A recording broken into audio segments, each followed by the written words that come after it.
Nicole Smith with the Pampered Porcupine Acupuncture. You caught me rocking out in the kitchen because I'm excited. We're gonna make a pot pie today, a vegan pot pie. So again, I'm Nicole Smith with the Pampered Porcupine Acupuncture, telepuncture.com.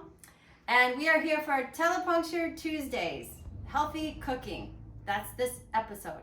So I said a pot pie, vegan pot pie, because they're doing all plant-based cooking. So I got some of it started already. What's nice about the pot pie is you can use any vegetables that you have on hand. So this is a display of some of the things. We have carrots, zucchini, summer squash, celery, collard green, and fennel. Also, we've got some corn.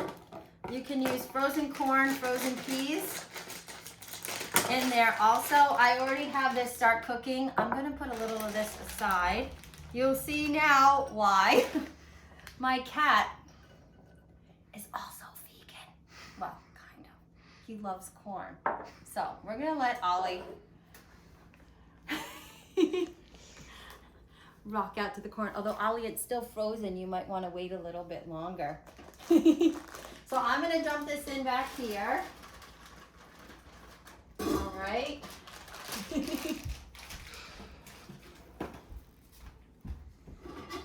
And stir this up.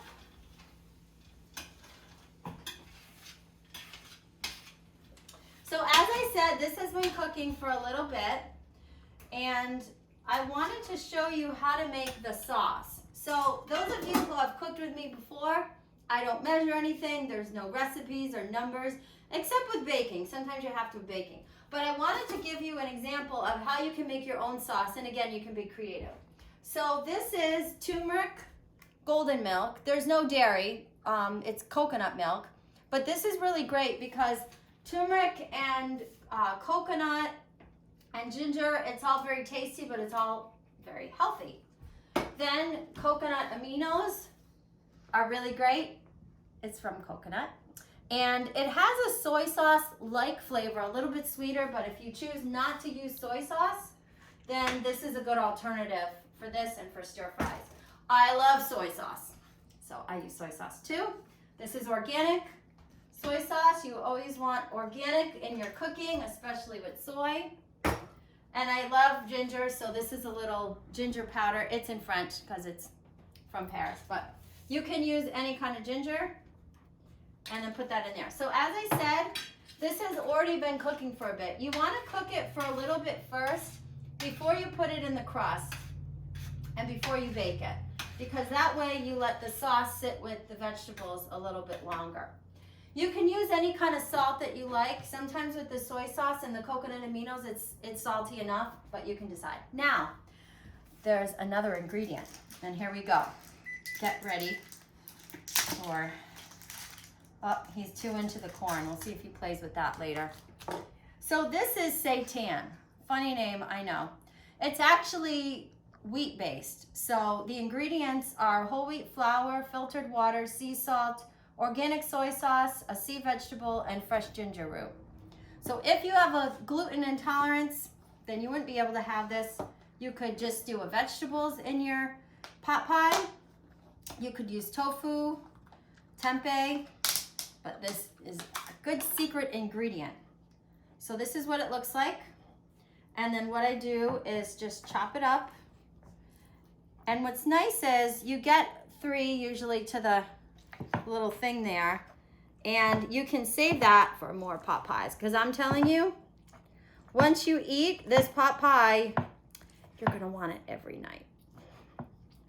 Okay, there we go. All right, a little bit smaller.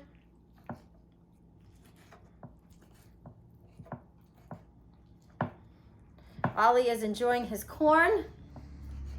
He's not so much into this stuff.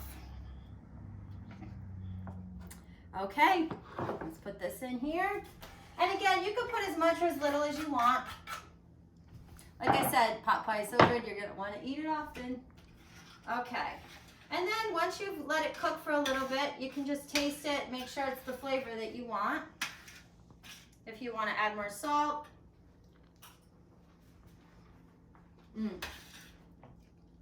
The taste is really good, but I want it a little bit more liquidy. So I'm gonna add a little bit more here. And this here. Okay.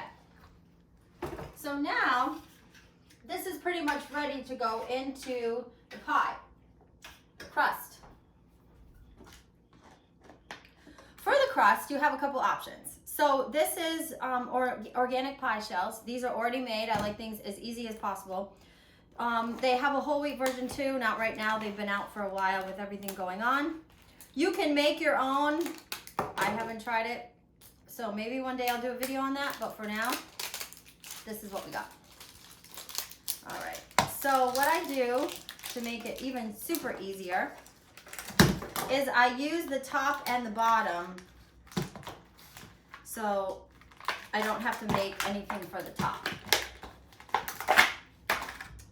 Like this. You want to take this out of the freezer before putting the ingredients in. A good 20 minutes before. Because you're going to take it out, the top one out, and put it on top. And if it's real frozen, it gets all broken. All right, so what you do is you scoop into the shell. Now, because you're going to be using the whole top, the whole other bottom as a top, you're going to want to pile this up really high because you're going to have plenty of space. So put everything in there as much as you can. Maybe use a bigger spoon than I'm using so you'll have more fun dancing as this is baking. All right. And what's nice is if you use a big pot like this, it's nice to have a little bit left over that you don't put in the pie. You can use it for lunch. You can eat it while you're waiting for the pie, which we often do. Okay, so this is getting nice and full. There we go. Okay, so you can see I really piled this high on there. Looking good. Beautiful, all these vegetables. All right, so now we just go like this. You take this out of here like that. Boop. Put it on like a hat. Bake at 425 for how long? Maybe 45 minutes? Half hour, hour? You can tell by your oven. When it looks done, then it's done. Okay, so I'm gonna put it in.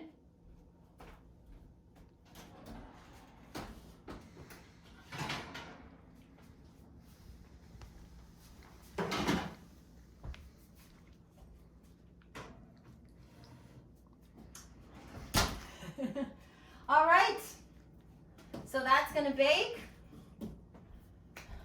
Ollie has finished his corn. So see, cats can be healthy too. Thank you for joining for Telepuncture Tuesday for our vegan pot pie. Post your pictures, let me know how it turns out. It's really delicious. You're gonna just love this recipe. Again, any vegetables you want, cook on the stove. Here's the ingredients for the liquid portion. And that's it. Have a great day. See you next time.